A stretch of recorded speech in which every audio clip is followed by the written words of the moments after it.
These are satellite images of one of China's newest cities.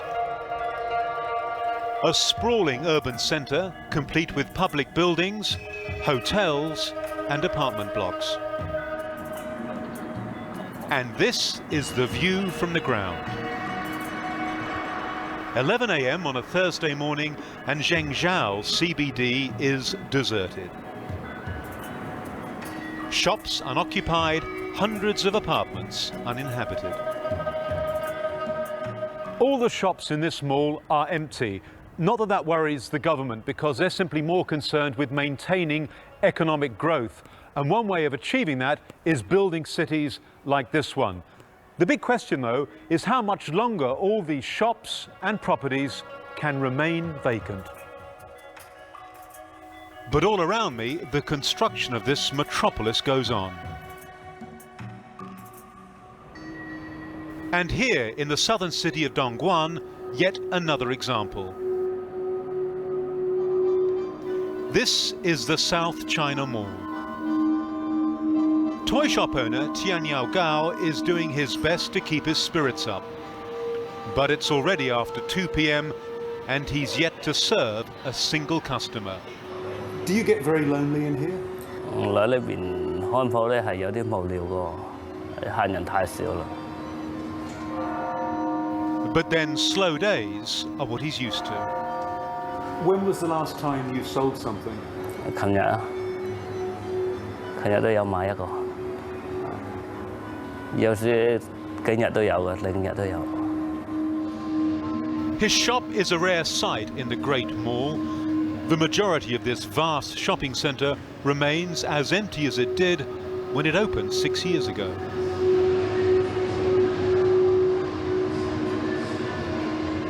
Back then, developers boasted that it would become the world's biggest shopping mall. With plans for 1,500 shops that would attract 70,000 shoppers a day, the mall was heralded by the New York Times as proof of China's astonishing new consumer culture. But today, the not-so-great Mall of China, as it's now known, is a glaring indication that this consumer culture has been grossly overestimated.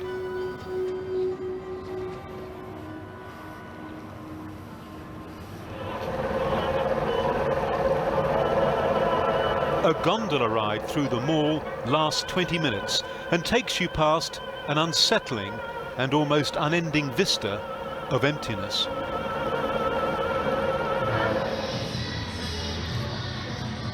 For the few workers kept on to maintain this vast and now eerie complex, it's boring and lonely work. And already there are signs of creeping neglect. Even filming an empty shopping mall is a sensitive issue in China. Police arrived and ordered us out. But the mall is so vast, it was easy to slip back in unnoticed. And just like in the city of Zhengzhou, building goes on. Despite repeated requests, the mall's management refused to talk to Dateline. But Tian Yu Gao wonders if the mall may become another victim of the government's obsession with big infrastructure projects. Do you think the South China Mall will still be around in 5 years' time? 咁樣好難講喎，要過咗明年睇下點樣咯。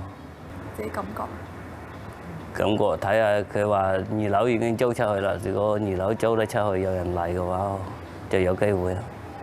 冇人嚟就冇機會啦。 We're on our way to another new city, Daya Bay, a 3-hour drive from the not-so-great mall. As you enter the city, the touts pounce, and a well-rehearsed sales pitch begins. 还一点吧，就2分钟，你也有那单。我们还有周盘，还有到3个到时候那个5月份还有一个楼盘在市中心那里，市中心那里还有。推来推去就只有推这里。Daya Bay is a city carved out of agricultural land and designed for 12 million people. That ambitious forecast, though, appears to be wildly out of kilter with reality. Because, according to even China's state-controlled media, 70% of these new units remain unoccupied. Is China experiencing a property bubble? Absolutely. A property bubble like which I don't think we've ever seen. Bigger than the one in the United States? Yes, I think it'll make the United States pale into comparison. It's said that there's around 64 million empty apartments in China, and that's been 64 million? 64 million.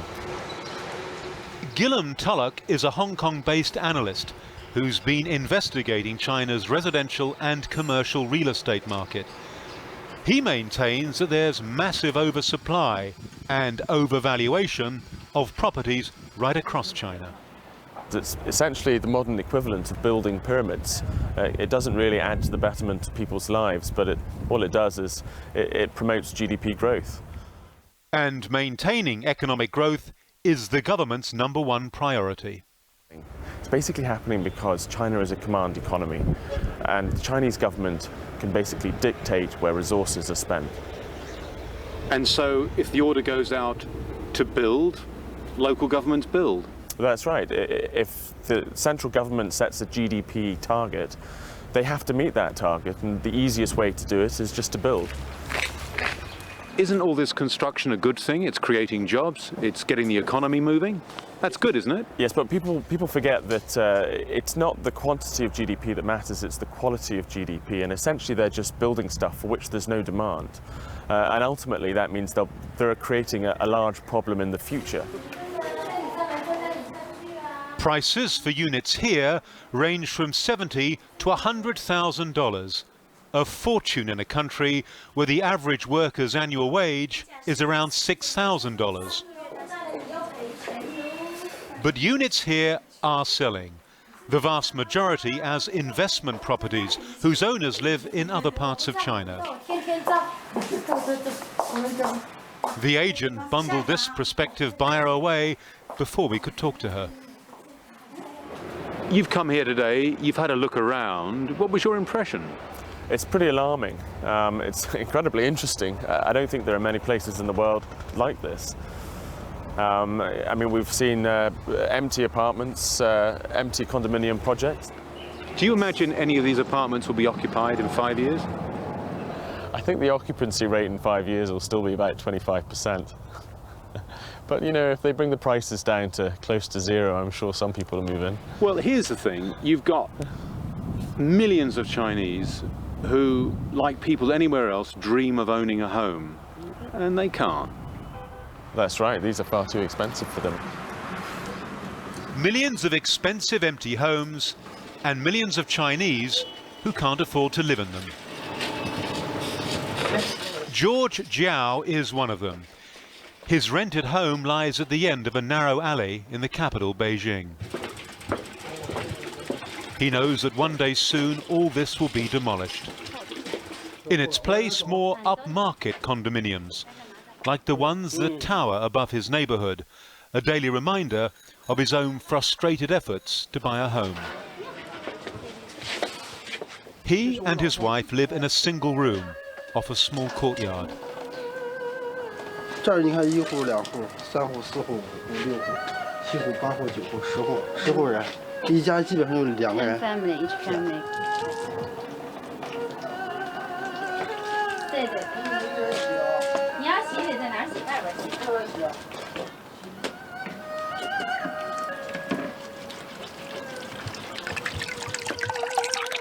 There's a communal sink and toilet. There is no place for children here, which is why their daughter remains with his parents in Sichuan. They see her once a year. 不光对我们来讲不好，因为我们辛辛苦苦在北京打工多少年，也想买套房，可是房价就这么高，我们说实话自己想买不起了。已经比一些人炒作的已经太高了，这需要政府去帮助我们这些人能建立一个桥梁比较好一点啊。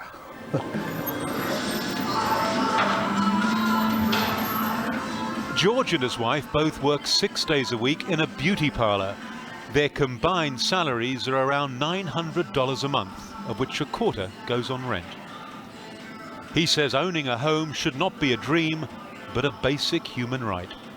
政府能够替我们想到，比如说我们经济住房啊，考虑到我们这一部分的服务行业的人群的话，我觉得比较妥当点。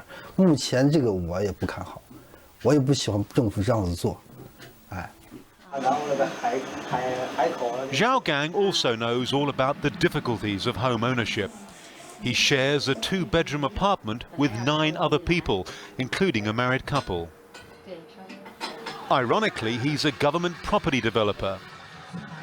3 men sleep in this room, with Mr. Zhao sharing a bed. None of which is exceptional in China, until you remember all those millions of homes that are empty. Something he didn't want to talk about. 个人见解这不好说，因为自己也是搞房地产的，这个方面里面的东西很多都明白，说了之后可能也是打抽自己的耳光吧。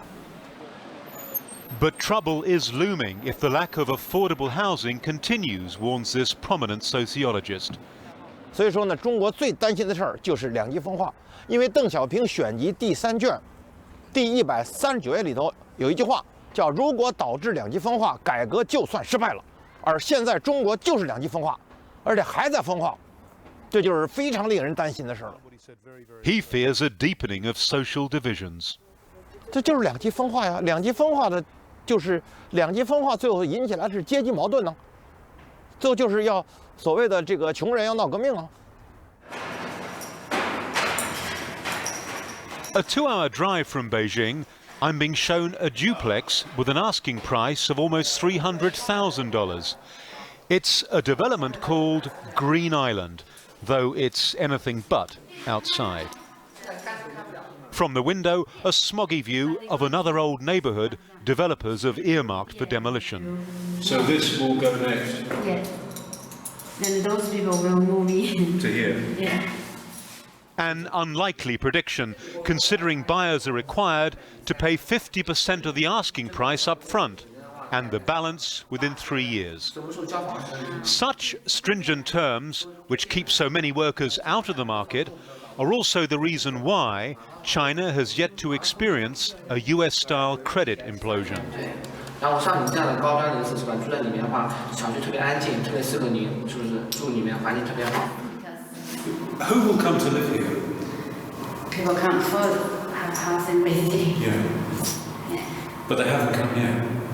No, it's not that convenient, you know, you spend a 4-hour travel on the road. No. And only months after the first tenants moved in here, the for sale signs and for rent signs are already appearing. China's authorities are trying to cool their overheated economy with a series of financial controls. But there are dangers. It can't stay this way because we're in the upswing of a bubble, and when the bubble bursts, it will make a lot of people, well, it'll simply impoverish vast numbers of people. And will there be anger, disgruntlement? Yes, it increases the chances that you get some form of social unrest.